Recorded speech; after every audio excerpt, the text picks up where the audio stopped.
evening and welcome. I'm Professor Robin Schuldensfrey, and I'm delighted to welcome you here this evening. I think we have a really special event, and I'm really happy that we're able to share this exhibition for people who are not able to go to Germany to see it, share this experience. I'm delighted to welcome Anke Kempkes, curator, art historian, author, who's written on queer feminist perspectives. She did her MA at the Curator, and then her PhD at Middlesex on gender and sexuality in the avant-garde. And she's the curator of the exhibition Queer Modernism, 1900 to 1950. We are going to start the event this evening with her introducing her exhibition, which I'm really excited to be able to see images. And then we'll have a panel discussion. So I'm also pleased at this moment to welcome Thomas Kennedy, curator of modern British art at the Tate, Britain. And he is a curator of, amongst many exhibitions, the major exhibition Vanessa Bell and Duncan Grant. We also have artist Atan Hussein Clark, who is an artist who works on queer themes and the hidden histories amongst a very varied praxis. And he also founded the London Performance Studio, which is, as he formulates it, and I don't want to misquote it, a queer container for research and promotion of artistic voices that meets in the space between the white cube of the White Cube Gallery and the black box of the theater. And if we want to talk about queer spaces and voices, I can't think of three people who are more able to do that this evening. I hope, and we'll open the panel and let them speak amongst each other for a bit, and then I'd really like to open the floor to the audience, because we don't have that many events of this sort tonight, ones that really look at the intersection of modernism with thinking about queer art history and also space and the space of curation in that way. So I'm really thankful, and please welcome Anke. Yeah, so first of all, I would like to welcome you all. It's a really full room. I'm really excited. I would like to thank Asa Wilson for the introduction and Robin Schuldensfrey for the kind invitation to this event. Is it okay? Yeah, maybe. Of course, I would also like to thank Thomas Kennedy and Sam Hussein Clark for their generous agreement to participate in this panel tonight, and I'm really excited about our discussion later. I have to say, in the 13 minutes to introduce an exhibition of a 1,000 square meter museums exhibition is almost an impossible task. So you have to bear with me that I will only be able to show you. I have a lot of slides, so I think you get a certain impression, but of course it's still just a little glimpse in a way.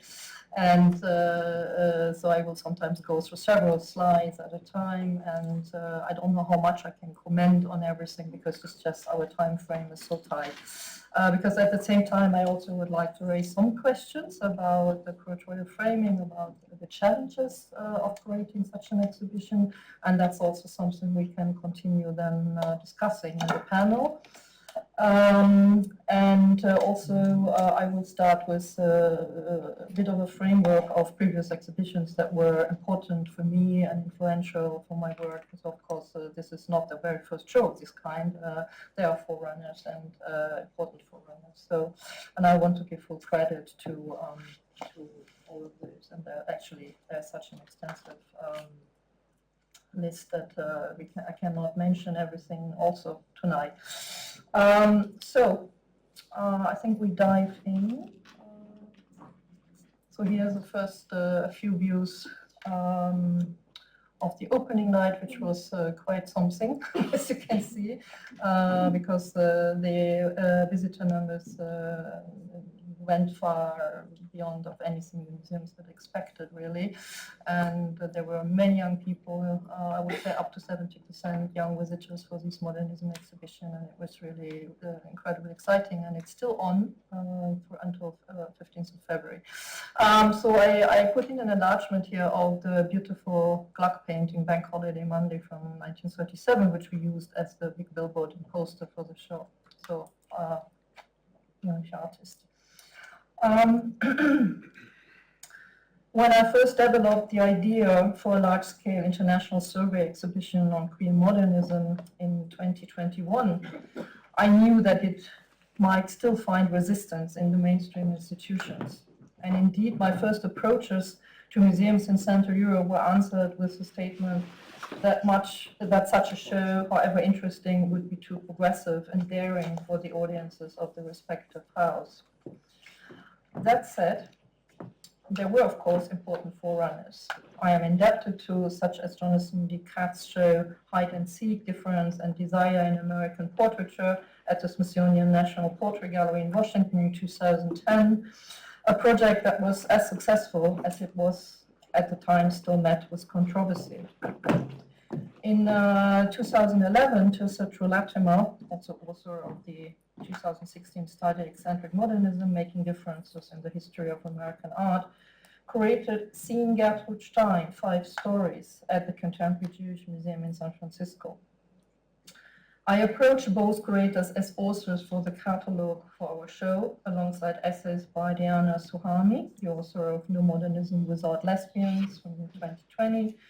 Further contributions were the in-house co-curators of the exhibition of the Düsseldorf K20 Kunstsammlung Nordrhein-Westfalen, Isabelle Malz and Isabelle Tondre.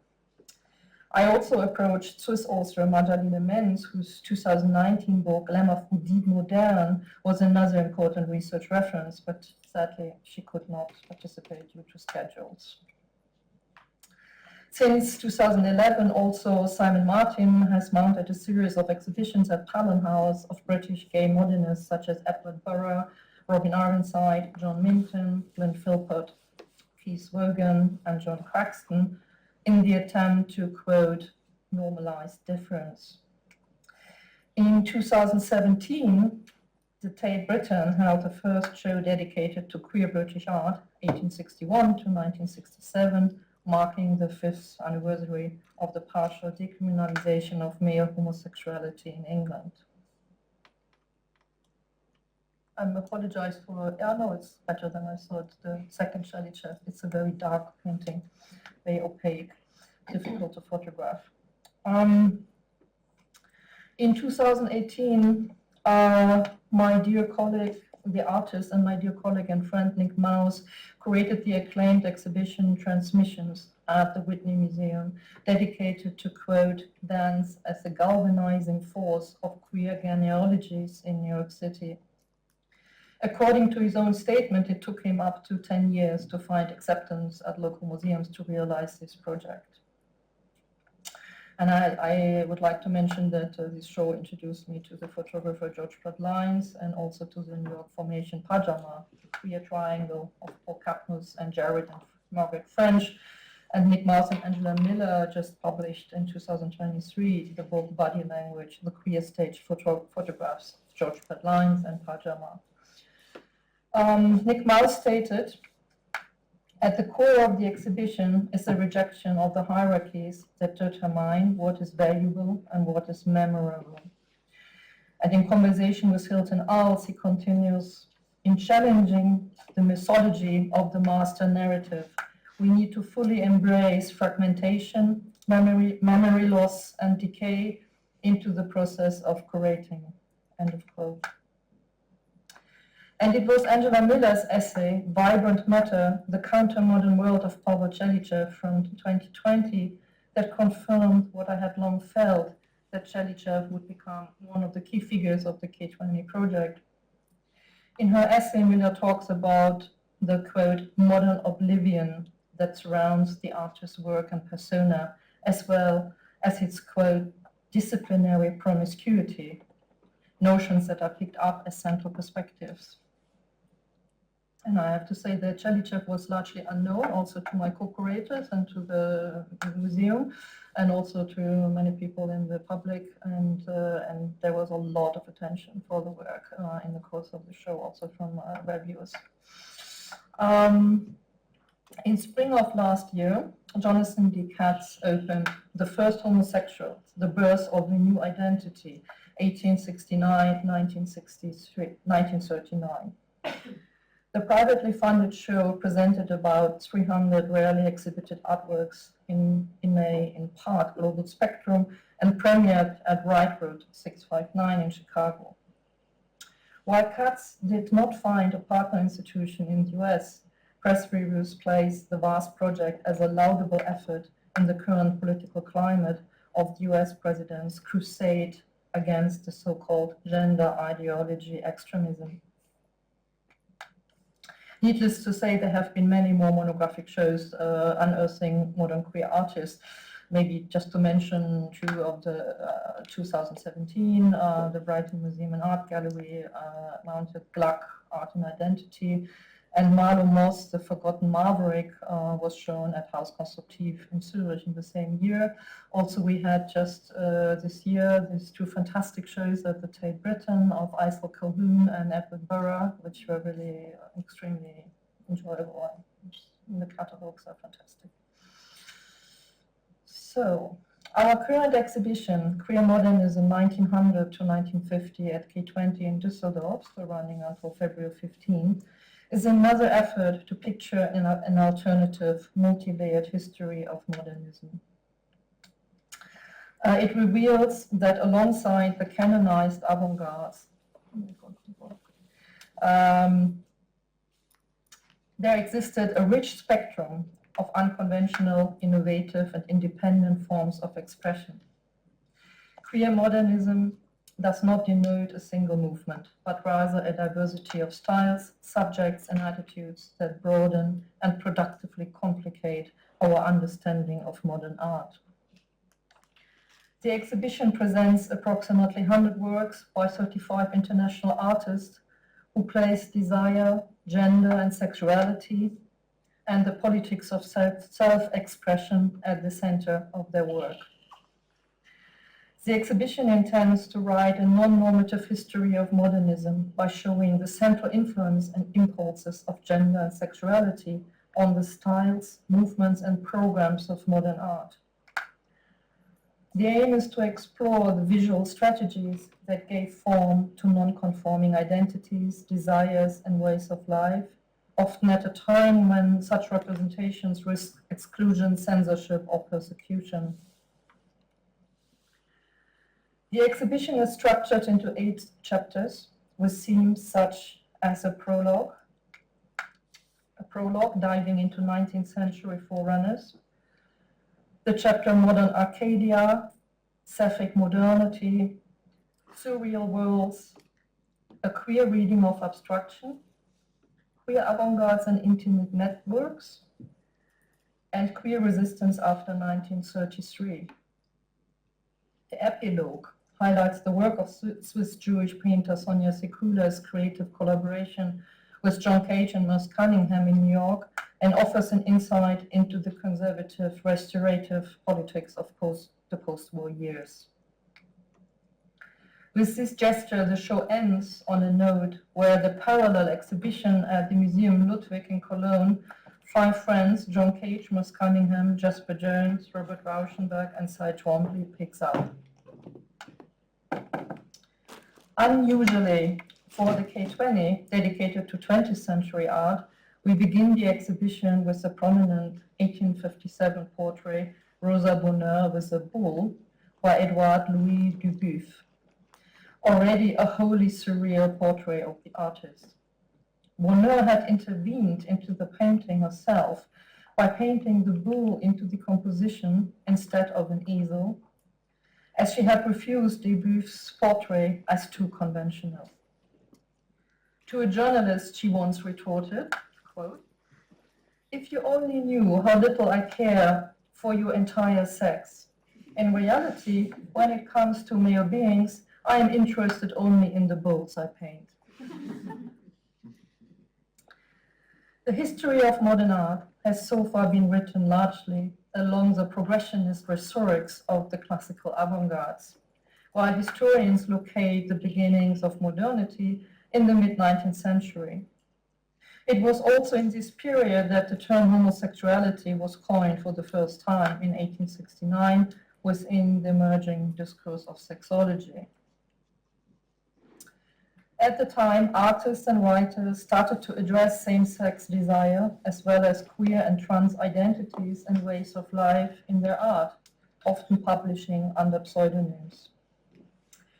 In 1884, the 1884 novel Monsieur Venus, written by Rachilde, about fluid genders that reshape themselves anew in desire, was inspired by poet Oscar Wilde.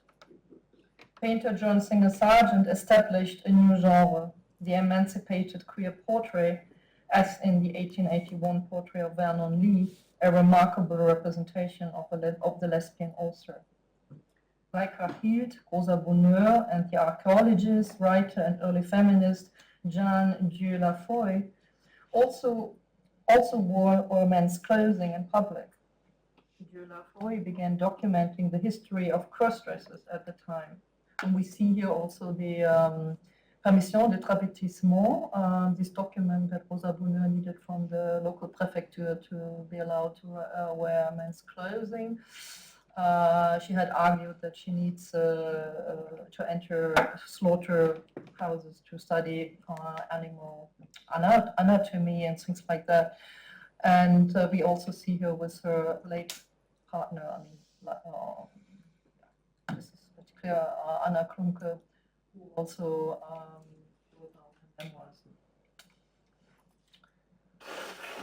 Most of the artists in this exhibition maintained multiple connections with the canonical avant-gardes, while at the same time cultivating their own intimate circles and networks.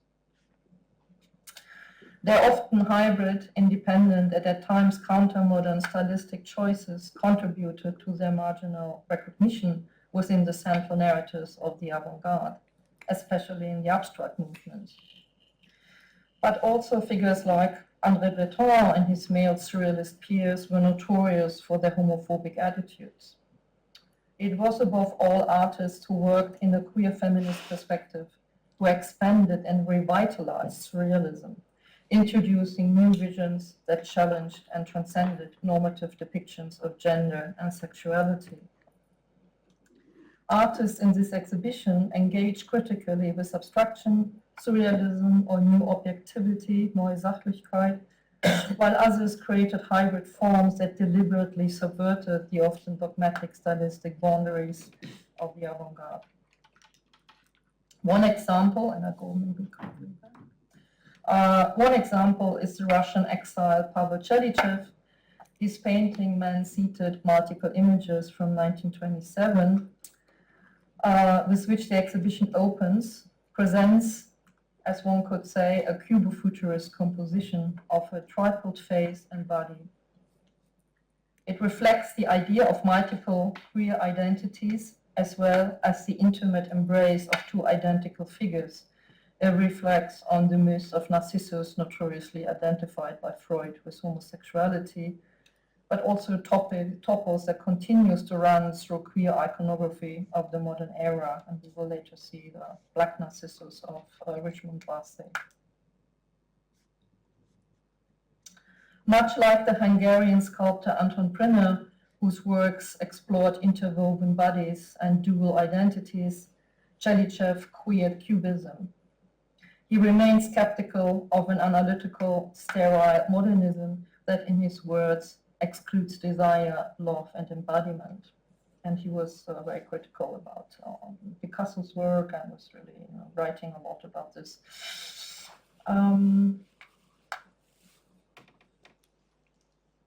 So we're coming to the first chapter, Modern Arcadia. We see here a view into the exhibition. We see the work of Ethel Walker from the Tate Britain. We were very happy to get the loan from the Tate.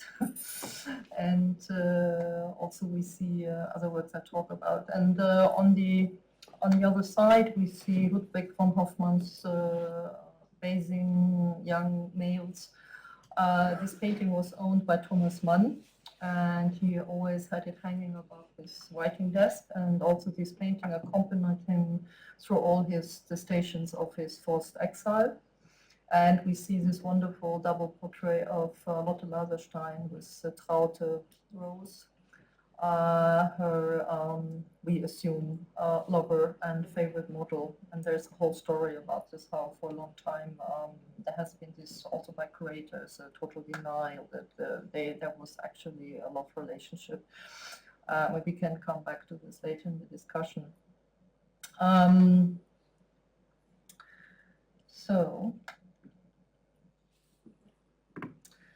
The exhibition presents numerous aesthetic approaches that deviate stylistically from the linearity of the avant-garde model of modernism. In the first chapter, Modern Arcadia, we show how artists in the early 20th century drew on established iconographies of mythological themes to create queer representation. This strategy, too, is known from the genre painting of earlier centuries, where artists cloaked homoeroticism in the guise of established biblical and mythological topoi, a kind of, quote, historical drag, as historian Stephen Broome calls it, in Reflecting Narcissus, a queer aesthetic. And we see here, we can talk later about the painting in the discussion, but this is the big one, is the excursion of Musica. So both paintings refer to Homer's Odyssey. And of course, these are usually very established iconographies in art history, how these scenes were represented. And here, for example, with Nausicaa, usually we have this, there's this excursion of the princess Nausicaa with her maidens, and in the center is usually the shipwrecked Odysseus who gets rescued by Nausicaa. So whereas Odysseus here, he has basically been, he's in the very corner here.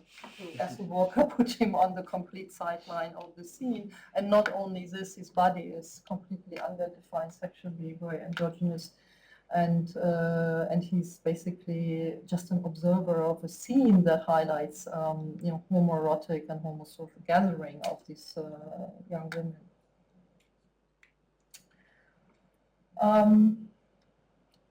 And then the other painting by Glyndwr Fulpert is the Waiting Penelope, the topos from the Odyssey, and you can see that her suitors basically here are depicted as a whole ensemble of homoerotic bodies and gestures, and the painting is highly coded, and this we cannot go into everything right now, but I also realized that there are quite some references to Dürer in this painting, but we can talk about it at another time.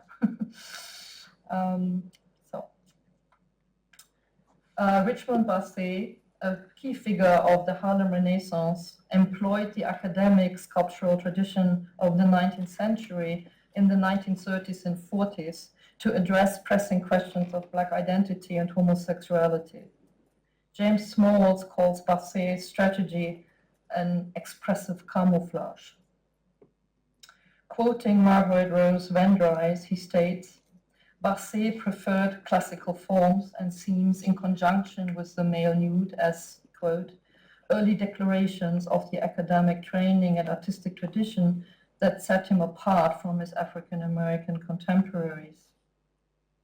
Because the nude was the foundation of classical art and Western tradition, Basset exploited that focus on the body from the start to raise, quote, African-American subjects out of the ghetto and to the rescue that contaminated, stereotyped and caricatured black body, the black body out of centuries of denigration, end of quote.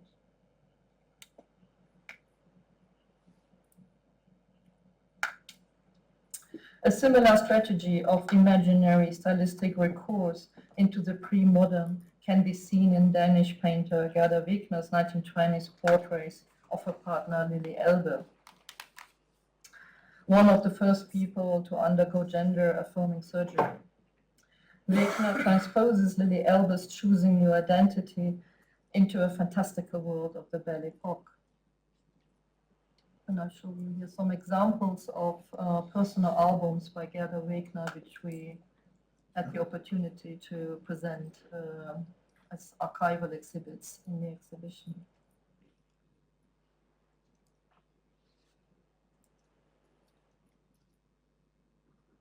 Sapphic modernity. The term Sapphic was adopted in the modern era, inspired by the ancient poet Sappho from the island of Lesbos as a synonym for lesbian desire. Across various metropolises, queer subcultures thrived during the 1920s and 30s. In Paris, a group of intellectual and financially independent American women created transcultural networks characterized by intimate friendships. The most influential literary and art salons were hosted by poets Nathalie Barney and Gertrude Stein, as well as booksellers Adrienne Monnier and Sylvia Beach. Many key figures of the Sapphic modernism scene, such as Colette Breyer, Janet Flanner, Junior Barnes, Giselle Freund, mingled here alongside very known protagonists as Pablo Picasso, James Joyce, and many others, of course.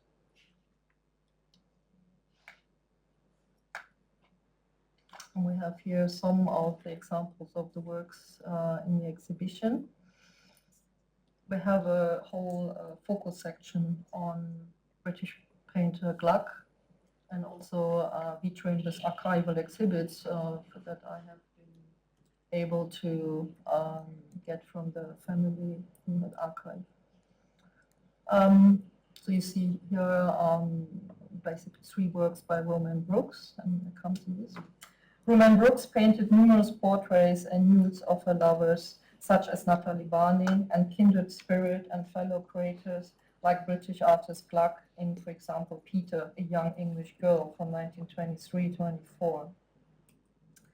The painter Marie Laurencin created landscapes in which women appear in romantic union with nature and with animals, portrayed as queer companions.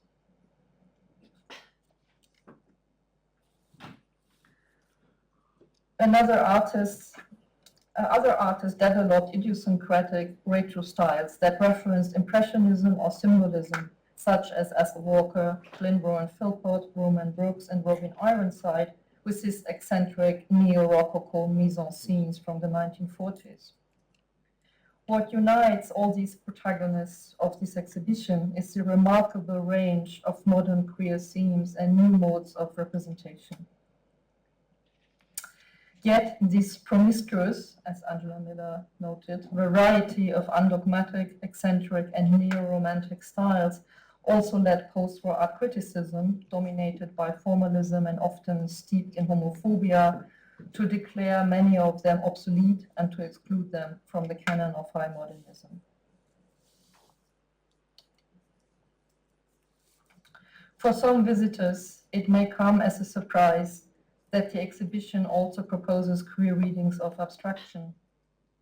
A queer perspective on abstraction challenges and reimagines the traditional distinctions between abstraction and figuration.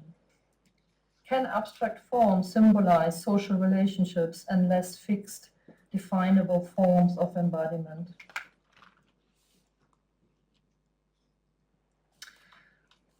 So here we have some examples of works in the exhibition. We're not showing the Giacometti or the Constantine Brancusi. This is just references I come to.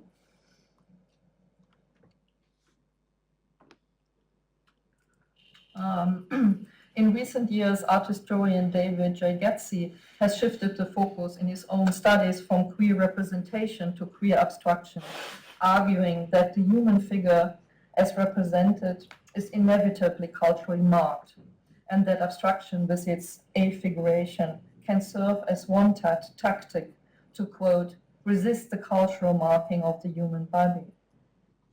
He speaks of a queer investment in abstraction through which social relations can be played out and symbolized through formal compositional elements. Getzi recognizes that such potentials were already latent within historical abstraction. Established sculptors of the avant-garde, such as Jean Arp, Alberto Giacometti, and Constantine Brancusi, introduced a sexually ambivalent biomorphic abstraction marked by unstable gender assignments and abstract notions of embodiment. Forms that may be seen as symbolic and formal deviance, often more visual enigma than anatomical assertion, as Lemens observes. It may well have been these open gender concepts, for example, in Brancusi's abstraction, that drew queer women artists and writers to his studio, as evidenced by a photograph from around 1921, which shows the artist in company of Baroness Abbott, Mina Loy, Jane Heap, and Margaret Anderson, some of the central protagonists of the Sapphic Paris.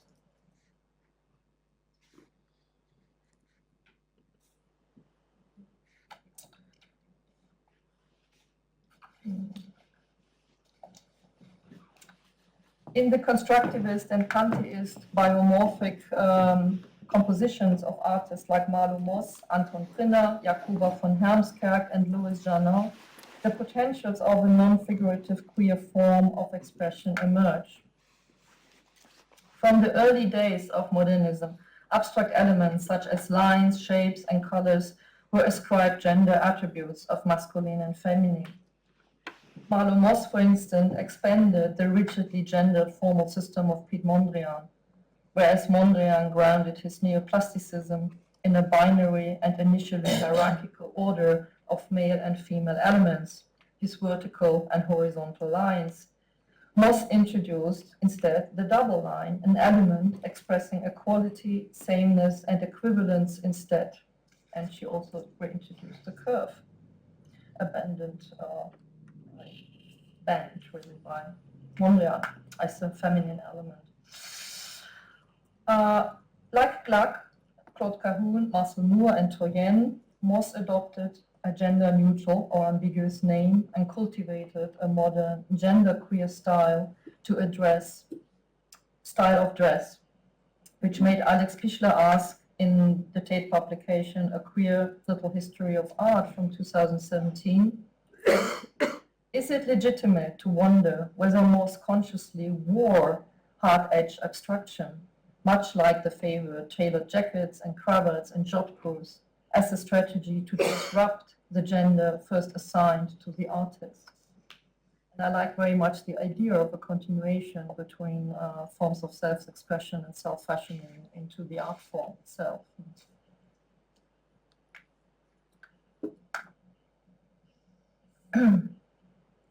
Themes such as androgyny and hermaphroditism, today referred to as intersex, were widely explored in modernist works and have entered the modern discourse of the Weimar era in the scientific variant of the third gender introduced by Berlin sexologist Magnus Hirschfeld, and these ideas gave rise to intense artistic adaptation. We see here some examples, for example, this Hermaphrodite by Blaue Reiter artist Heinrich Kampendonck, Leno Fini's Transvestite with a bird, Toyen's drawing Hermaphrodite with a shell, which is on the cover of the catalog, which we can maybe also circle around later. There's this fantastic collage by Hannah Hirsch, Dompteuse, The Tamer from 1930. And of course, the many depictions of Gerda Wegner, of Lily Elbe. Just a few examples. Marjorie Lemens highlights the various ways in which artists in their depiction of hermaphrodites and other androgynous figures have reproduced, quote, the trap of ambiguity caught within a heteronormative and binary mindset. She continues that such a system of two well-separated poles, quote, can admit an in-between and an ambiguity. Instead, she points to the alternative and extended concept proposed by intersex activist Vincent Guillot, who advocates a departure from the, quote, Western canons of binarity of the sexes, envisioning instead an archipelago of genders. And I like very much this painting of Isabelle, which could almost be seen as an illustration of this idea of these archipels of gender. And if we go back to these depictions, Jack Halberstam also points out that in history, usually the depiction of a transsexual person was usually these binary depictions of the body. It couldn't be this was the classic way of expressing it at the time. So here we have a view into another chapter in the exhibition, which is not chronologically, not really chronologically built, surreal worlds. Here we have two paintings of Isabelle. One of them in the middle is a wonderful painting called Nativité, so it's basically a queer nativity. It's a fantastic painting. And Lena Fini, and we have also Čeličev again in the front, and then in the back we see two smaller paintings by the Serbian artist Maria Pavlović-Kvarili, and next to it a work from the collection of the K20, the Modernism collection, a painting by Magritte, Die schwankende Frau, which is basically one of the works that we integrated into the exhibition. I was approached by the K20 if I could interview works from the collection, and it was a big challenge, a big problem, because it's a very canonized modernism exhibition. So apart from late 50s Bacon, there was not one work of a queer artist in the collection. So instead, we incorporated three works which deal with this new situation in the 1920s, 1910, 1920s, of the destabilization of gender roles and gender understanding that was also thematized by the canonical artists, as we can see, for example, in this painting. And we you see here on the right side, you see a Magritte, and I will come over to this.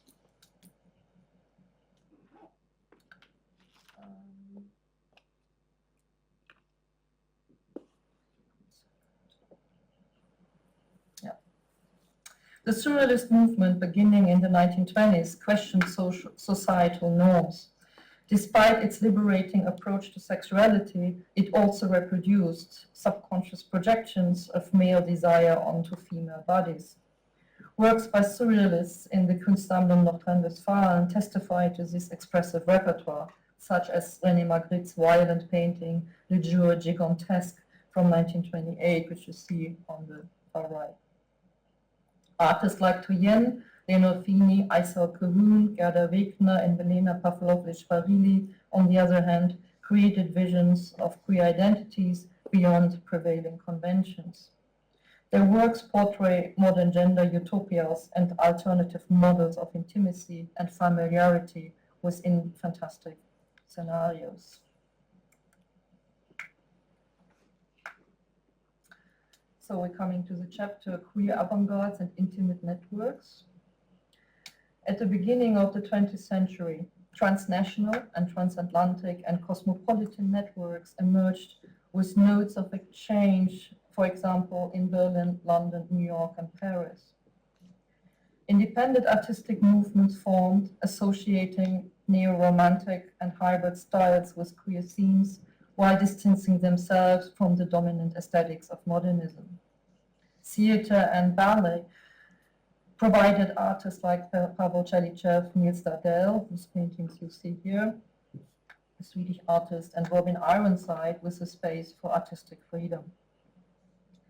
Čeličev and the American photographer George Bert Lyons, see here another painting by Čeličev with this cosmological grid marking the body, basically marking a new geometry of the body. And then you see three photographs of George Bert Lyons and this white nude of Harlem Renaissance artist Wilfred Delaney. Čeličev and the American photographer George Bert Lyons, both of whom also frequented Gertrude Stein and Alice B. Tucker's salon in Paris, were part of an intimate queer circle in New York, which also included Paul Cadmus and many others. here you see the bars from Paul Cadmus, work from the Whitney Museum collection. It's one of the icons of gay art history. And you see Duncan Grant's nude of Patrick Nelson, his friend and lover, who was also a frequent model of the Bloomsbury Circle. And this work is from the Oxford University collection, and it shows something that I will come to in the end, that we are still at a time here of colonialism, high colonialism, and we have also this perspective still, this hierarchical and exoticizing perspective on the black male nude here in this painting. And I come back to this at the end of the lecture.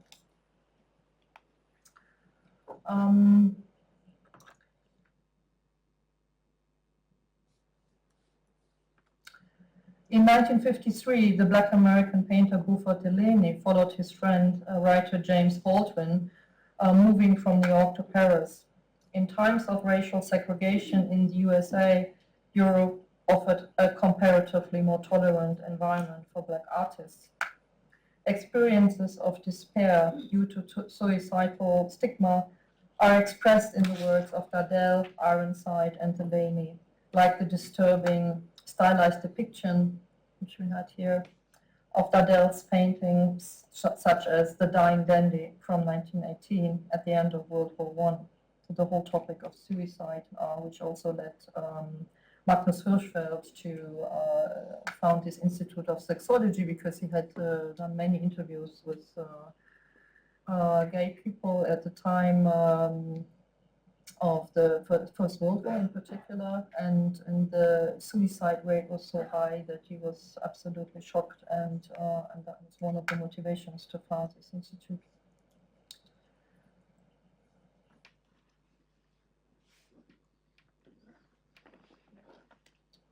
So queer resistance since 1933. Queer people worldwide were subject to exclusion and persecution under fascist and authoritarian regimes. In Germany, repression dramatically intensified with Adolf Hitler's appointment as Vice Chancellor, and with the further radicalization of the paragraph 175, concentration camps, brutal medical experiments, and deaths loomed. Queer meeting places, networks, and magazines were dismantled. Claude Cahun, Marcel Moore, Hannah Hirsch, Till Bruckmann, and Toyen developed various forms of anti-fascist resistance as early as the 1930s. Others emigrated, went underground, or like John Mammon, withdrew into internal exile. And this is quite interesting. We see here two paintings at the back wall from this time after 1933 by Jan Mammon, who has formerly been mainly known for her new objectivity drawings and paintings of lesbian subculture in the Weimar era in Berlin. But with the beginning of fascism and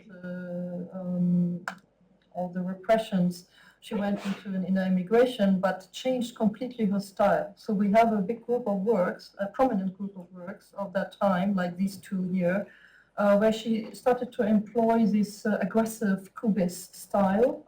So the one here is like the Angel of Death, the Würgelengel on the left, probably inspired also by Guernica.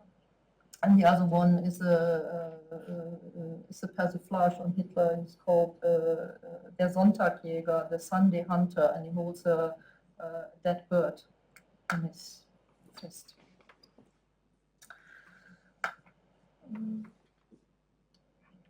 Claude Cahun and Marcel Moore distributed several thousand anti-regime leaflets, the so-called paper bullets, on the German-occupied island of Jersey, where the couple lived disguised as sisters before being arrested by the Gestapo on July 25th, 1944. Both were sentenced to death, but were freed in 1945. And we see here some of these paper bullets, and we see this photo of Claude Cahun after the liberation holding a Nazi badge between her teeth.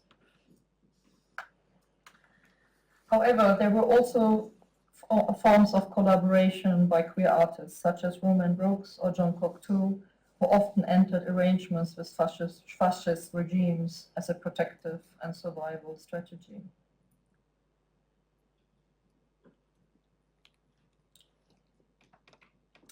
Challenges of creating queer modernism, fragmented histories, alternative knowledge, and intersectionality. Research for such a project faces many challenges and gaps. Since most of the artists shown here, due to their unconventional ways of life, had no direct heirs, and because of the upheavals of 2 world wars, many works are now dispersed, passed through changing private hands, or have been lost entirely. The sources, too, are often fragmentary. Normative biographies were frequently preferred in transmission. For example, when artists, as often happened at the time, entered into marriages of convenience or even had children, while their queer aspects were omitted. When women remained unmarried and lived together, they were usually referred to merely as good friends or sisters. What the sources conceal is therefore sometimes more revealing than what they disclose. At the same time, the era of modernism was still closely bound up with class segregation and colonialism, which often led to hierarchical and exoticizing depictions and portraits of queer figures from working class backgrounds and non-Western global contexts, connections we actively address in the exhibition. So here is part of a vitrine of Gluck, documents from the Gluck archive, and there is a vintage photograph. Gluck always had kept all the vintage photographs of their work. And this painting we see here above, Spiritual from 1932, there is a background to this motif. Read this.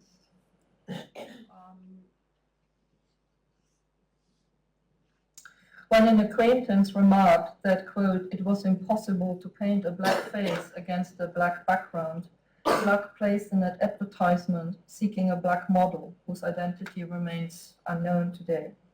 The painting conveys an introspective presence while alluding to the spiritual African-American music of the period.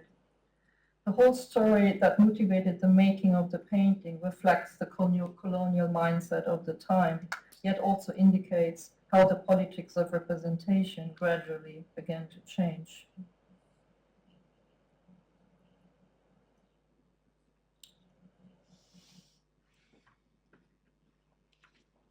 At the same time,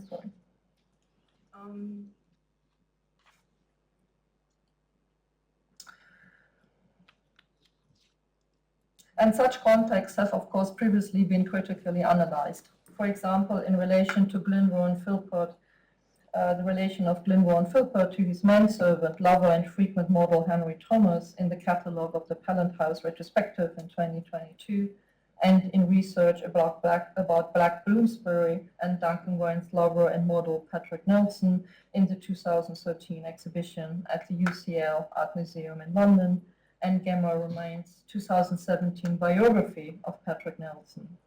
And maybe we can discuss this more later with Thomas Kennedy in his preparation of the upcoming Bloomsbury show. What I wanted to show you here is the one painting we have already seen of the 1930s nude of Patrick Nelson. The other portrait, I wanted to juxtapose these two representations in the exhibition, but we have not been able to find the 1960s portrait of Pat Nelson that Duncan Wynne painted, and you can see the completely changed modes of politics of representation in the 30 years of these two paintings. We have talked about this. I have talked about this with Thomas Kennedy, who also, I think, so far has not been able to trace the painting. So maybe we can send out an inquiry where this fantastic work might be today. Yeah.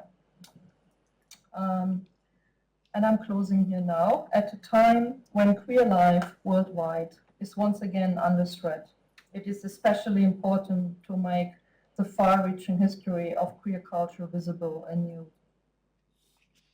The exhibition shows how closely the artistic strategies of that time are linked to today's forms of expression and agendas of queer and trans communities, thus opening up an intergenerational perspective.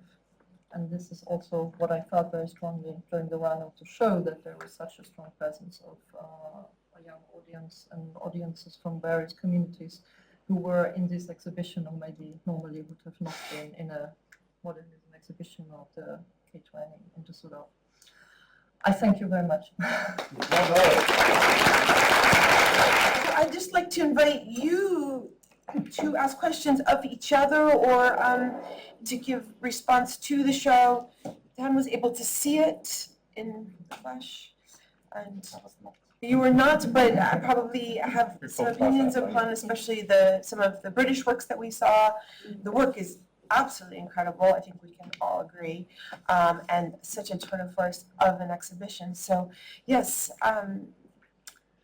Yeah, maybe I just jump right in, because when Sam was in the exhibition, we had all these intense discussions and conversations, and so I start with one question that came up, and you had a really good response to it. We were standing in front of the Lotte Laserstein painting of Laserstein depicting herself as a painter, which she usually really preferred to do in her profession. And next to her, Traute Rose, who most likely was her lover or maybe even life partner and her favorite model. And there are many of these paintings where Traute is also portrayed in the nude. And there still has been, and there was also, I mean, of course, these paintings breaking down the classical hierarchies of artist and model to start with, and Laserstein really saw these paintings as collaborations of the two, not as her. And but there has been, even in recent years, still in the first rediscovery, as we say, like this reintroduction. We cannot say that anymore, but this reintroduction exhibitions, for example, in the Berlinische Galerie in 2019. Curators still tended to completely deny that there could have been an intimate relationship between the two, and the argument was that there's no written evidence, no letters, there's nothing like this that could prove, that could be real evidence of their intimate relationship. But of course, also the opposite can then not be proven. Yeah? And there is a very good text in the Moderner Musit retrospective catalog that came soon after, that dedicates a whole essay on the questions of the queer reading of Laserstein's work. So you can see how in these few years, the perspectives started to open up and change. And Sam said that this proves again, like the privileging of the written work over the visual. Because we can have our own perspective, we can have our own queer reading of these works. Like also we encouraged in the show a queer reading of abstraction. That might not always have been a straightforward intention of the artist, because at the time abstraction, there was a convention that also was pretty much followed to give scientific, mathematical and scientific explanations for compositions and so on and so on. But in the case of Moss, for example, later sculptures really show that there was something going on, like a tension in the sculptural forms, which can be read also as, for example, this is the newest interpretation of the newest biography on Moss, that it can be seen as a portrait of Moss and their partner Antoinette Niehoff. And so, but this goes too far now to go into all of this. But I thought your notion was very acute to talk about this privileging of the written evidence over the visual experience and perspectives. Yeah. Sure. I guess. Yeah. I do. I think. To me, I don't know. I think it has something to do with kind of queerness being about an ability both to like recognize something and also to read something. from signs that are not explicit, which is something that I think queer people have, like, look, we are, again, I think it's the complication is often talking these, to generalize is we will also have to acknowledge that these are all like temporally sort of configured positions of queerness through a kind of timeline. But I think, it's like, I don't need a straight person to go find like a bunch of letters that says these people were in a relationship. Like, all I need to do is like look at the image, because like as like also like a young gay person, like, you're constantly having to like survey the room for signs and signals of both kind of solidarity and kind of sex, because it also has to do with cruising and being able to sort of cruise. And people talk about like the kind of delay or something, the kind of delay of the queer gaze, where like someone looks just a little bit too long. And within that, there becomes a recognition of a connection that isn't about a kind of public clarity or a kind of like a kind of written announcement. I think that's what I sort of. Today that's what I think about that. I think in a way, and I think. It's also like what forms of cultural production are marked by both gender and time. Something I'm very struck with today, looking at the work of the show, is also like how much sort of painting or sort of academic artist is like how much of that work was sort of culturally marked as masculine, right? Because you have like a lot of sort of women transitioning into a kind of male sphere. I'm totally obsessed with the kind of Butch Mondrian the lady. Now it's totally amazing. And it's what I'm sort of struck with today, that like for female identifying people at the time, they were sort of having to kind of transition into a male sphere, and that for male identifying practitioners at the time, they were having to go the other direction. In a way, they were having to step outside. If you the kind of like the question of interdisciplinarity stuff, and like the work that Nick has done around dance or kind of theater or things like that, oftentimes, and the dreaded Breton, who like hated Cocteau so much, because of the fact that he stepped outside of what an artist was supposed to do, where and yeah, I don't know. That's something that I was thinking. To pick up on what you were saying, yeah. I curated an Edward Burrough exhibition last summer, and I found that in our archive, he never talked about his sexuality, and his friends never talked about his sexuality even after his death. But it's undeniable that his paintings are infused with this queer sensibility of his life and his experience, whether it be in France or in Harlem or within the Civil War in Spain. It's all these moments of his lived experience infused in these works, and we can see them today, and it's how we approach the work itself, what we take from the work, and how we cruise it when we're walking around the galleries, what we want to take from the artist and what he's giving or she is giving to us as well. And this is why I started also with this quote of Nick Malz and Hilton Els when they were in conversation about the transmissions show, that we are curating and researching around the void of the archive, basically, and that we have to make particularly allowance for the fragmentary and the memory loss and the hidden. I thought it was a very good notion. And for example, in case of Laserstein, just to come back to this, later it was found out that, or recently it was found out that she actually destroyed a lot of letters due to her escape from fascism to Sweden. And so these are all aspects about the fragmentary archive that one has to take into account. Political circumstances also, of course. And yeah, and I think this is an experience that you made also probably in your research, and I think this is a very good example of borough, that there is this we just don't know if they have been invisibility even in the written word. We don't know if they've been destroyed, or sometimes in our archive, in the Tate's archive, you come across a letter that says, "Oh, please God, destroy," or "Please burn after reading," and those ones, are sacred. That those are the ones that survived, but so many didn't, and it's those hidden histories, which, as you say, we are constantly working around to be able to tell a fuller picture of an artist and their life 100 years ago. Yeah, I think also, to me, I also think it's the question of how one curates that void, but also doesn't turn that into a purely recuperative move, right? Because again, it's also about the public, right?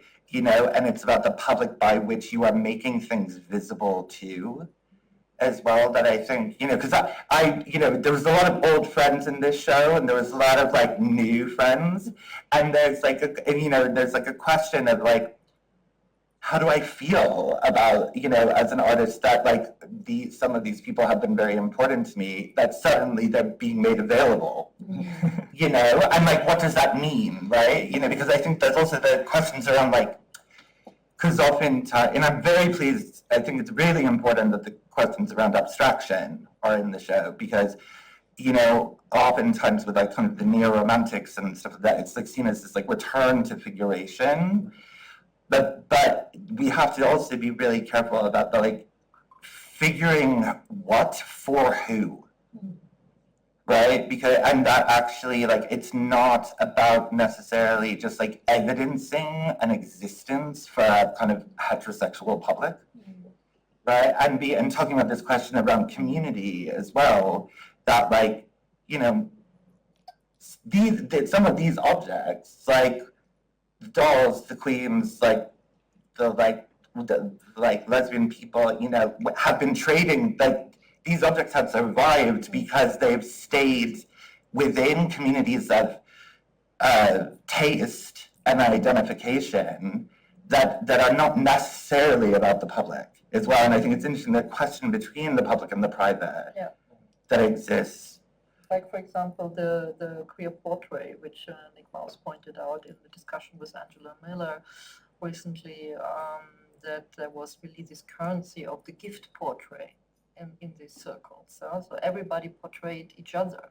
And then we have in the Gluck vitrine, there is one of those vintage photographic reproductions of Roman Brooks painting Peter, a young English girl, of Gluck.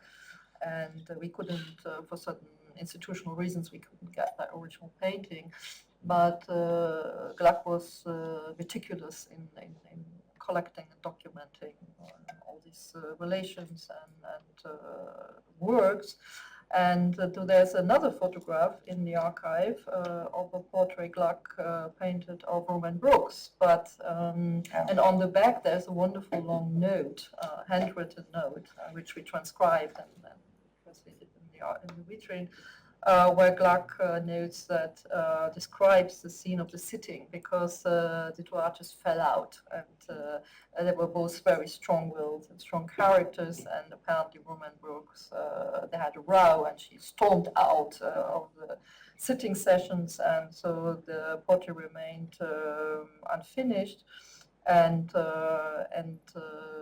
Gluck basically overpainted it later, so it only exists in as this vintage photograph in the archive. But it shows these dynamics. This was a wonderful story to show these dynamics also of the mutual portraying. And another thing you said before, this to allow as much possibility for the queer reading and the experience of the queer perception, queer reading of the works, and not always thinking from the intentions of the artist or having as an intention of such a show to reveal the sexuality of the artist. This was not the focus. But one can spin this even further, because Vernon Lee, who I mentioned, this fantastic author, late 19th century author from America, who actually lived for a long last part of her life in near Florence. She observed that her partner was having this very strong, even physical reactions and changes of behavior in front of artworks, and wrote accordingly her own aesthetic theory at the time. So it's like something like an early, you could say, queer phenomenology of perception, and this is incredibly interesting, and I'm working on this right now, and I'm really excited about that. Also the fiction. I actually wrote ghost stories, and I mean this whole topic about queer apparition and ghosts is also really fascinating. And so this is a continuation of these ideas. Yeah, I'd love to go back to that sort of sense of community that you were talking about as well, because I think it's so vitally important. And maybe an example that I'm currently working on, curating the Vanessa Bell and Duncan Grant show, is that the erotic nudes that Duncan created, it wasn't to reveal himself as homosexual, it was for himself. Exactly. Yeah, and there's something that have just come out in the news. You might have seen it a few years ago, and we'll be including them in the show. Spoiler, but it's something that they were marked as very secret in a label that was underneath the bed for many years and passed down between friends, between lovers, over generations until it's made its way to Charleston now. So we're now in safekeeping and framed and glazed and looking lovely. But for a time they weren't for anyone. They were either reality or fantasy, which we can't tell quite which are happening in there. But it is something very private, very intimate, something that they wanted to do for themselves. And then this community, his friends, protected this for many years afterwards. So it's there's these networks around queer artists, queer people that are vitally important when you are faced with adversity and laws that are persecuting you. Yeah, absolutely. No, absolutely. And I think because again, this question of like something like that they were making stuff. They were making stuff for themselves, for their own enjoyment, for kind of because like they were like under one of his boyfriend's beds or something like that. And similarly, like Yves Saint Laurent, who's big,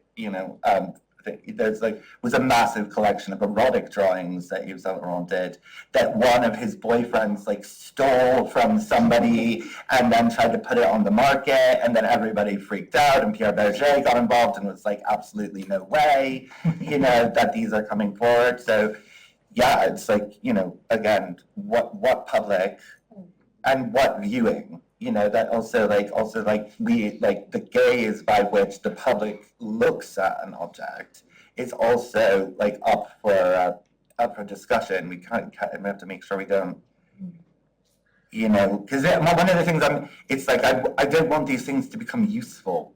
I like it. That's where I get as someone where it's like, how do they stay resistant, or they stay out of joint?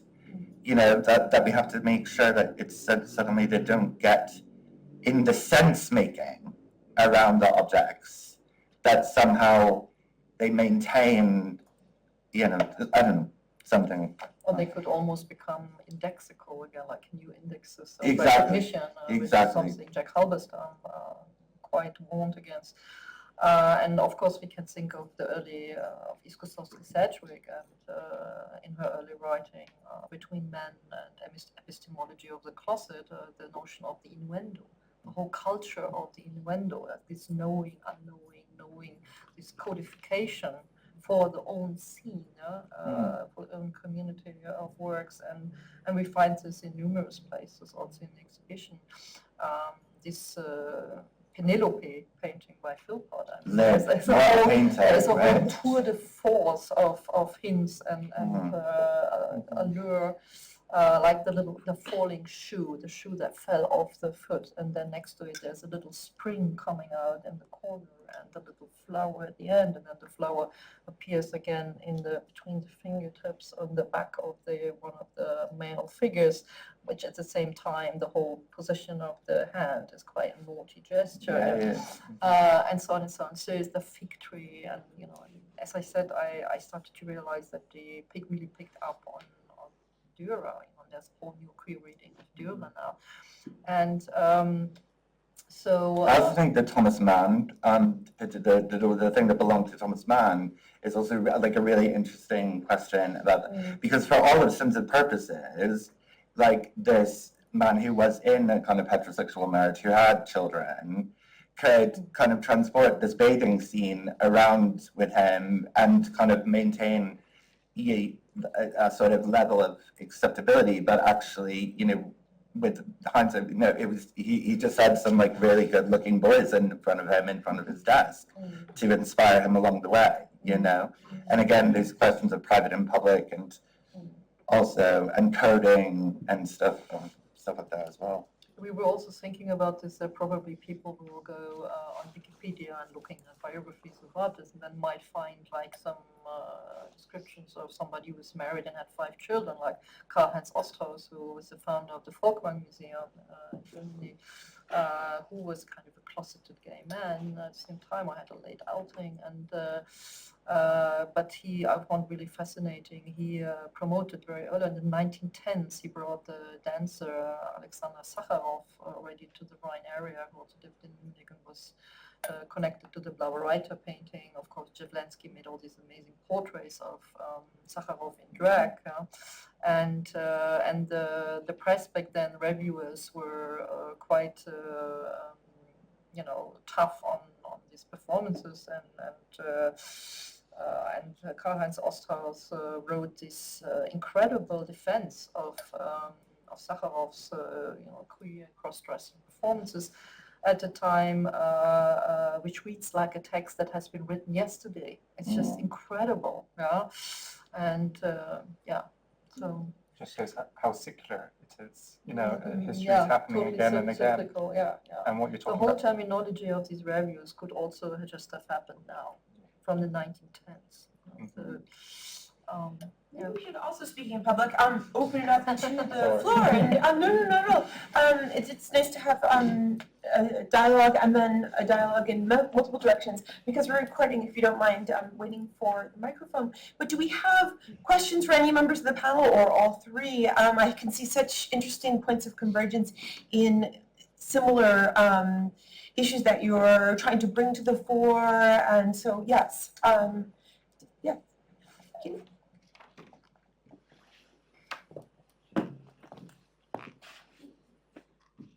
I was just wondering what you guys think about the sort of theme of tragedy within, especially with like queer curating, because obviously a lot of queer history comes with tragedy, comes with a lot of difficult topics, but also, on the other side, you've got clearly from these artworks so much love and beauty and humour.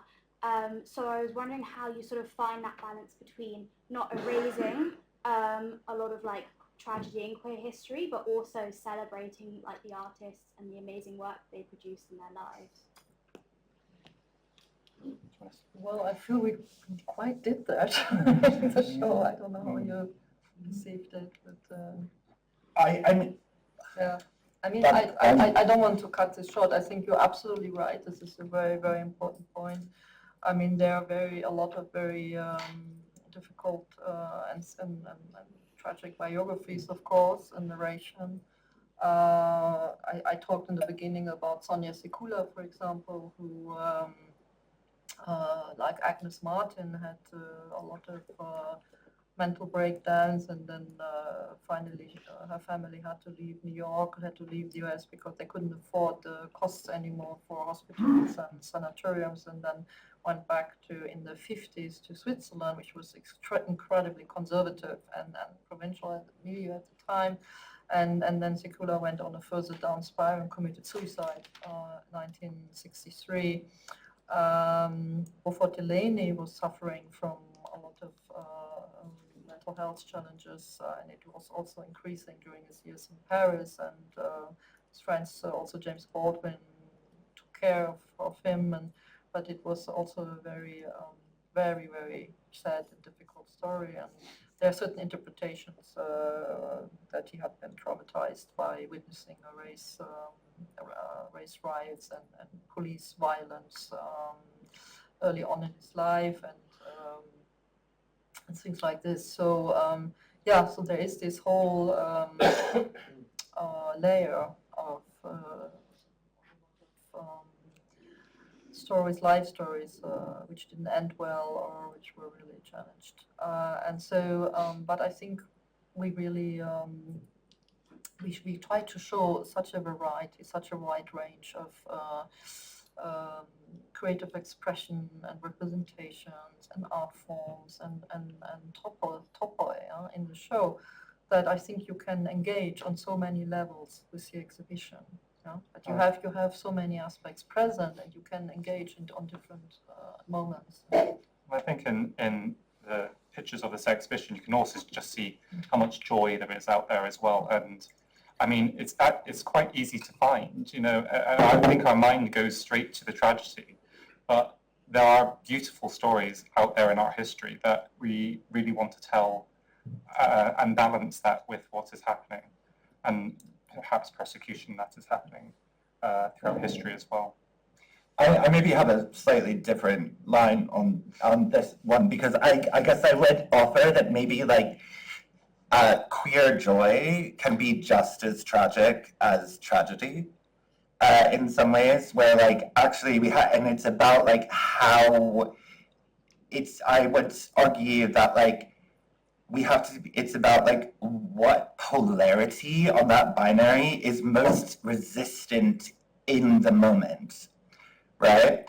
Like, where it's like, because we have to be careful just in the ways that, the more tragic moments of queer history have been instrumentalized or actualized by the right, that we also have to be careful that like suddenly like the expressions around queer joy also open up queer people to being instrumentalized by the left, or like the kind of center left, I would say.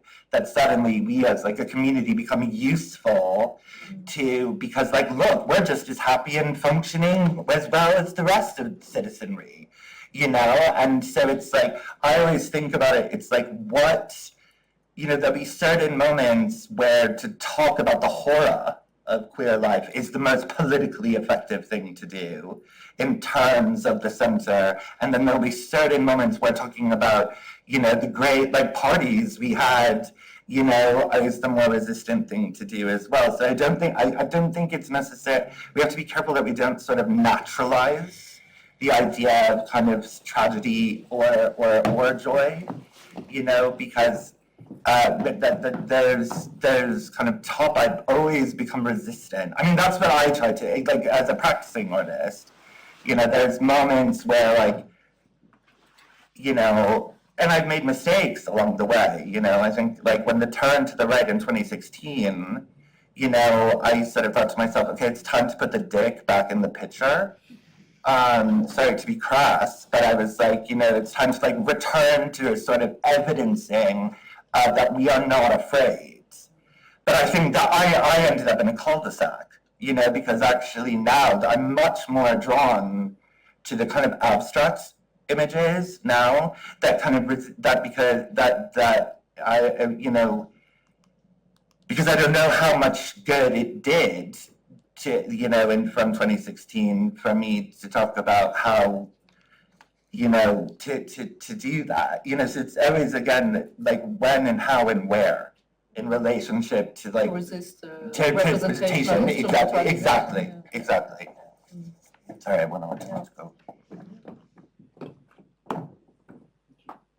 Thank you. I'd really appreciate if Anke could talk a little around the working definition she used for the term queer, and any thinking she did around this.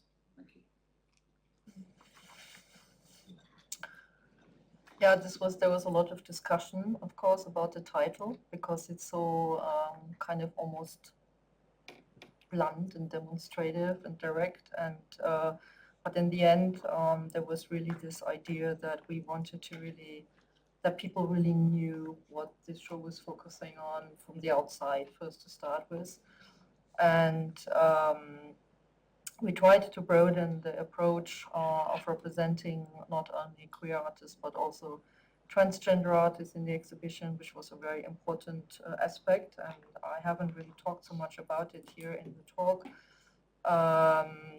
Like, for example, Anton Prinner became like an incredibly important figure for me in the research that led to the exhibition. Transgender artist from Budapest who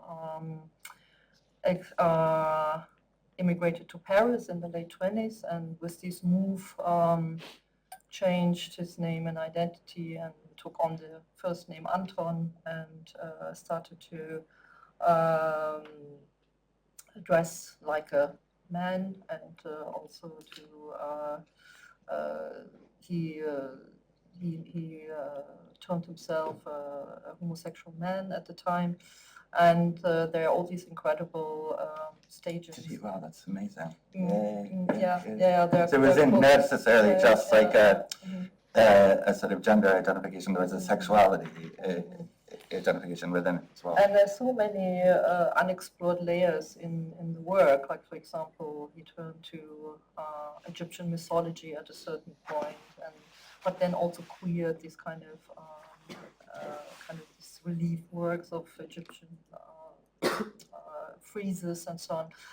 And we saw this double personage figure. There's always this moment of double identity, double personage appearing in the work, and it's we can only scratch at the surface here of the complexities of such bodies of works and practices. Yeah. Other questions?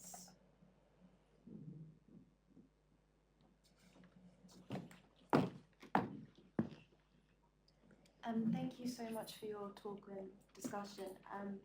I just was wondering, kind of, when you were talking about making artworks produced kind of for the private or like in the private sphere, making them public, kind of where does that leave you with then kind of curating their life writing and kind of making public letters that were written between them or in their diaries? Like, just what are your thoughts on that or approaches to it? I didn't fully understand the question, sorry. Like, how do you approach curating or putting in an exhibition works of life writing that were produced for the private in a way? Okay. So kind of just what are your thoughts on that?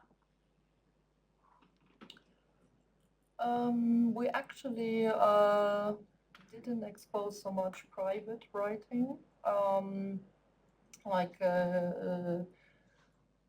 Just to come back, for example, of the archival exhibits in the Gluck vitrine, you can see that Gluck had very precise strategies what they wanted to put out in the world, and so you can see that a lot was very consciously documented, and even these notes on the back of photographs where you can see that there was an urge to tell the story quite explicitly and even forcefully at times.